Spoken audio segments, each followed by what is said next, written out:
డబ్బు, అనారోగ్యం, ఉద్యోగం, వ్యాపారం, అప్పులతో బాధపడుతున్నారా? మీకోసమే launch your future program. Hi viewers, India's largest digital media network Suman టీవీకి స్వాగతం. ప్రస్తుతం మనతో ఉన్నారు motivational speaker and language trainer Vijaya Bangaru Amma. ఈ మధ్య కాలంలో ఒంటరిగా ఆడవాళ్ళు ఉంటే మాత్రం చాలా ఘోరాలే జరుగుతున్నాయి. ముఖ్యంగా వయసు అయిపోయిన వాళ్ళు ఉంటే మాత్రం ఇంకో రకంగా ఘోరాలు జరుగుతున్నాయి. సో ఎలా జాగ్రత్తగా ఉండాలనేది అమ్మని అడిగి తెలుసుకుందాం. అమ్మ నమస్తే. ఒంటరిగా ఉండడం మంచిదే, ఒంటరితనమే చాలా మంచిది అంటారు. ఒక వయసులో ఉండి నువ్వు ఆరోగ్యంగా ఉంటేనే కొంచెం కష్టమైన పరిస్థితి.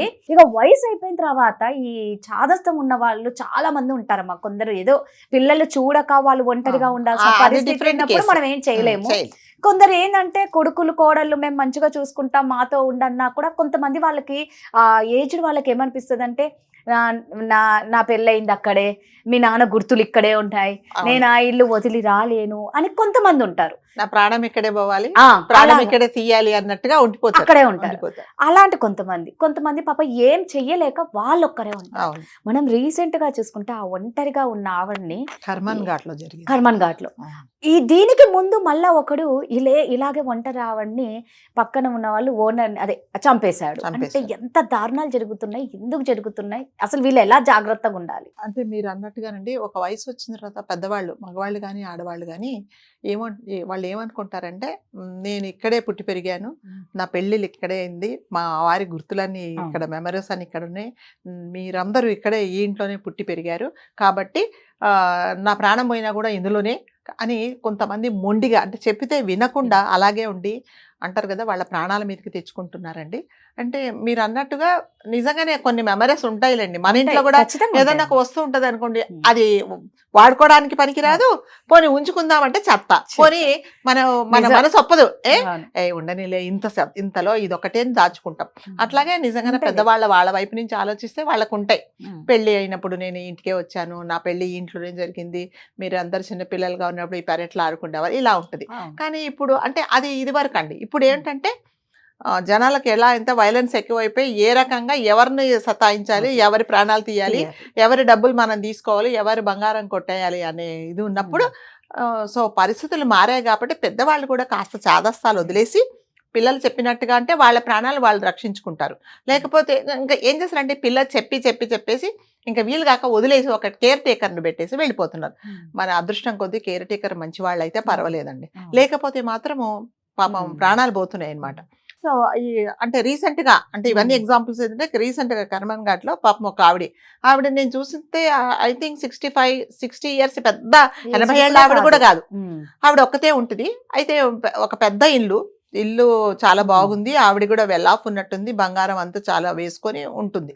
అయితే వీళ్ళింట్లో 4-5 సంవత్సరాల నుంచి ఒక అమ్మాయి పనిచేస్తుంది. 4-5 సంవత్సరాలు అంటే మీకు తెలుసు, ఒక ఇంటిమేసీ ఉంటది. సో నేను పడుకొని ఉంటాను, నువ్వు పని చేసుకొని వెళ్ళిపో, లేకపోతే ఇదిగో పలానా చోట అది పెట్టా తీసి తెచ్చి అంత ఇంటిమేసీ ఉంటది. ఎందుకంటే అన్ని సంవత్సరాల నుంచి పనిచేస్తుంది, ఎవరు లేరు కాబట్టి ఈ అమ్మాయికి కూడా ఈమెకు ఎవరు లేరు కదా అనేది 100% షూర్ అనమాట. సో ఏం చేసిందంటే 4 సంవత్సరాలు అయిన తర్వాత అదే ఆవిడ చెప్తోంది అనమాట, ఒక కన్న కూతురు లాగా, అంటే పెద్ద ఆమె కదా, ఫోన్లే నాకు ఎవరు లేరు అంటే ఈవిడికి పిల్లలు కూడా ఉన్నట్టున్నారు, ఏదో దూరంగా ఉన్నట్టున్నారు, ఈవిడైతే ఒకరే ఉంటారు, ఒక కూతురులాగా చూసుకుంది అనమాట. ఏది కావాలన్నా అన్నం పెట్టేదట, టిఫిన్లు పెట్టేది, బట్టలు కొనిచ్చేది, దాని తర్వాత ఎప్పుడైనా డబ్బులు కావాలంటే ఇచ్చేది, ఇలా చాలా సహాయం చేసింది. జనరల్గా ఏంటండి, అలా ఉన్న వాళ్ళకి పెద్దావిడ కదా, నా తల్లితో సమానం, నేను జాగ్రత్తగా చూసుకోవాలి, వీళ్ళ పిల్లలు లేరు కదా, నాకు ఇన్ని విధాలుగా ఈవిడ ఉపయోగపడుతుంది, సహాయపడుతుంది, పెద్ద ఆమె అనేది ఏమాత్రం ఇది లేకుండా మొన్న 2 రోజుల కిందట ఏం చేసిందంటే వచ్చింది ఈవిడ. అప్పుడు ఈ అమ్మాయి వచ్చినప్పటికీ ఆవిడ బెడ్రూమ్లో పడుకుంది. అంటే ఇంటిమేజ్ ఉంటది కదండి, పెద్దవాళ్ళు కొత్త వాళ్ళైతే మనం బయటకు వస్తాం, సరే వచ్చింది కదా అని ఏంటే ఇప్పుడు వచ్చావు అని అడిగితే, లేదమ్మా నువ్వు బయటికి రా అన్నదట. అక్కన ఏదో అంటుందంట. వస్తే హాల్లోకి వచ్చింది. రాగానే ఏం చేసిందంటే ఏంటి అనగానే బలవంతంగా కూర్చోబెట్టింది. అంటే ఈవిడ ఎక్స్పెక్ట్ చేయలేదు. అంటే ఒక పని అమ్మాయి డిస్టెన్స్ మెయింటైన్ చేయకుండా నన్నేంటి ఇలా లాగా ఏంటే అని ఈవిడ కూడా వాయిస్ రేస్ చేస్తే స్ప్రే తీసుకొచ్చి మొహం మీద స్ప్రే చేసేసింది. అక్కడికి ఈవిడ చాలా తెలివిగా, నిజంగా ఆవిడ మనం మెచ్చుకోవాలి, అంత ఏజ్ ఉన్నా కూడా ఆ స్ప్రే తన నోట్లోకి వెళ్ళకోకుండా, ముక్కులోకి వెళ్లకుండా తల అటు ఇటు తిప్పినందుకు ఆమెకు ఆ ఎఫెక్ట్ అవ్వలేదు. ఆ కొట్టగానే స్ప్రే కొట్టిన తర్వాత ఇదేం చేసిందంటే ఈ అమ్మాయితో పాటు ఇంకొక అబ్బాయిని ఇంకొక అమ్మాయిని తీసుకొచ్చి ముగ్గురు కలిసేసి లాక్కొని వచ్చి ఆమెను మళ్ళీ హాల్లోనే ఒక దుప్పటేసి మీదేసి ఒకడి మీద కూర్చొని ఒక పిల్లో పెట్టి మొహం మీద పెట్టి నొక్కేశారు. నొక్కితే పాపం అడుక్కుంది, మీ కాళ్ళు పట్టుకుంటాను, నన్ను మాత్రం చంపద్దు, నా మీద ఒంటి మీద ఉండే బంగారం అంతా తీసుకో, ఇంకా లోపలుంది బంగారం ఇది ఇస్తాను, డబ్బులు ఇస్తాను, నా ప్రాణాలు తీయకు, నీ కాళ్ళు పట్టుకుంటానని అడిగిందండి. నిజంగా అది వింటే చాలా బాధేస్తుంది. అంటే ఒక అమ్మాయిని నా కూతురులాగా నేను చూసుకున్నప్పుడు అదే నాకు ద్రోహం చేస్తుంది అనేది ఆమె ఎంత ఇదిగా అయిపోయింది. చాలా అడుక్కుందండి, వినలేదు. వినకపోగా ఈ పక్కింట్లో అమ్మాయిని ఈవిడ పిలుస్తుంది. అంటే వీళ్ళ శబ్దాలు వినపకుండా ఆవిడ టీవీ వాల్యూమ్ పెంచేసింది, సౌండ్ వినపడకుండా. సో లాస్ట్కు ఇంకా చాలా పెనుగులాడింది అనమాట. అంటే మొహం మీద పెట్టి ఒకడైతే ఆమె మీదనే కూర్చున్నాడు.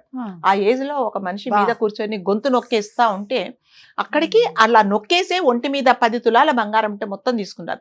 ముక్కు పుడకతో సహా దుద్దులు, గాజులు, మెడలో ఉండే గొలుసు, అన్ని ఉంగరాలు, 2 ఉంగరాలు అన్ని తీసేసుకున్నారు.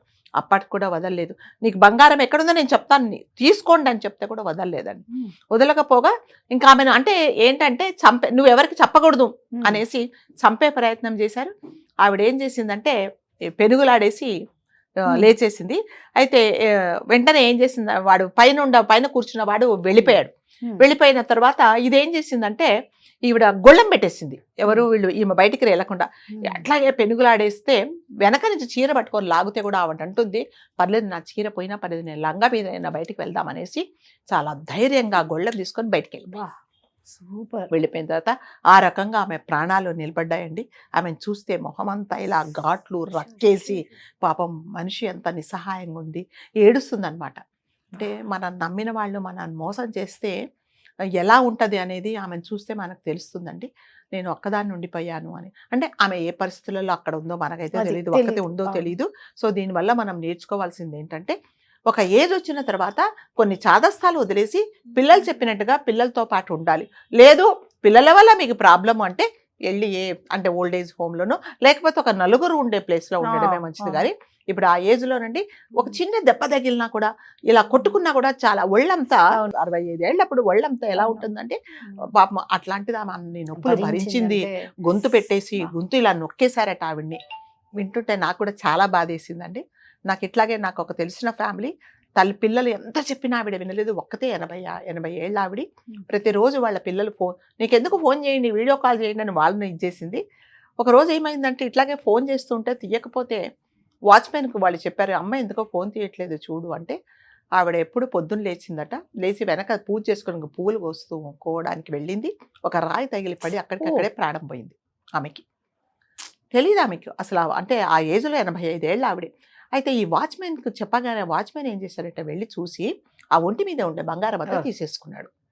అప్పటికే ఆమె ఒళ్ళంతా చీమలు పట్టిపోయినాయి అనమాట. మా క్లోజ్ ఫ్యామిలీలో తీరా చనిపోయింది. మరి తీసేసుకున్నాడు ఒంటి. అంటే ఇప్పుడు చూడండి, అంటే మనం ఎందుకు అజ్యూమ్ చేసుకుంటున్నామంటే ఆవిడ ఒంటి మీద ఆల్రెడీ బంగారం ఉంది, పెద్ద ఆవిడకి ఏదో గొలుసో ఏదో రింగులో చేతులకు ఉంటాయి, మరి బాడీ మీద లేదు అంటే ఏమని అర్థం? చూసిన వాడెవరు? ఫస్ట్ ఇతరే. కానీ అడగడానికి లేదు, ఏమో మీ అమ్మ తీసి పెట్టుకుందేమో మాకేం తెలుసు అంటారు. ప్రాణం పోయిందండి. అంటే అంత పొద్దున మాట్లాడిన ఆవిడే, రాత్రి మాట్లాడిన ఆవిడే. ఒక వయసు అంటే మనం వచ్చే సలహా ఏంటంటే, కొన్ని పరిస్థితులు మీకు అనుకూలంగా ఉండకపోవచ్చు, పిల్లలు మీ చాదస్తాలు భరించలేకపోవచ్చు, కాబట్టి కొంచెం అడ్జస్ట్. ఒక ఏజ్ వచ్చిన తర్వాత రాదుగారు ఇంకా మనకు తప్పదండి, తప్పదు. 80 ఏళ్ళు వచ్చిన తర్వాత మీరు అనుకున్నట్టుగా మీరు చెప్పినట్టుగా పరిస్థితులు అనుకూలంగా ఉండవు. పిల్లల్ని ఏం చెప్పినట్టుగా ఉండాలి, ఆ తాళాలు గుర్తి నా బొడ్లో దోపుకోవాలంటే కుదరదండి, అలా కుదరదు. అంతే, మనం అడ్జస్ట్ అయిపోయి ఉండాలి. లేదే మన గొయ్యి మనం దోవుకొని మన ప్రాణాలు మనం ఇప్పుడు ఏ యాక్సిడెంట్లోనే పోతే లేదో ఏదో ఏ రోగం వచ్చేపోయిందో, ఒక మనిషిని బలవంతంగా చంపేశారు ఆ ఏజ్లో అంటే ఆమె ఎంత నరకం అనుభవించుంటుందండి. మీదకి వచ్చినప్పుడే చూడండి, ఆడ ఉన్నాయి ఇక్కడ ఉన్నాయి తీసేసుకో, నన్ను నేను బతకాలి అన్న ఆరాటం, నన్ను బతికించు, నన్ను చంపొద్దు, నీ కాళ్ళు పట్టుకుంటానని ఏడ్చిందంట ఆవిడ. ఎంత బాధ అండి. అంటే నమ్మిన వాళ్ళని ఎట్లాగా అరెస్ట్ చేశారు, అది వేరే.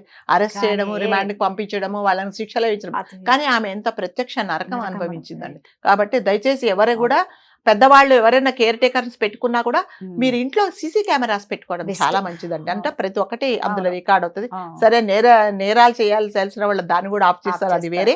కాబట్టి దయచేసి పెద్దవాళ్ళు కొంచెం జాగ్రత్తలు వదులుకొని పిల్లలు బాగా చూసుకుంటే పిల్లల దగ్గరే ఉండడం చాలా ఉత్తమం అండి.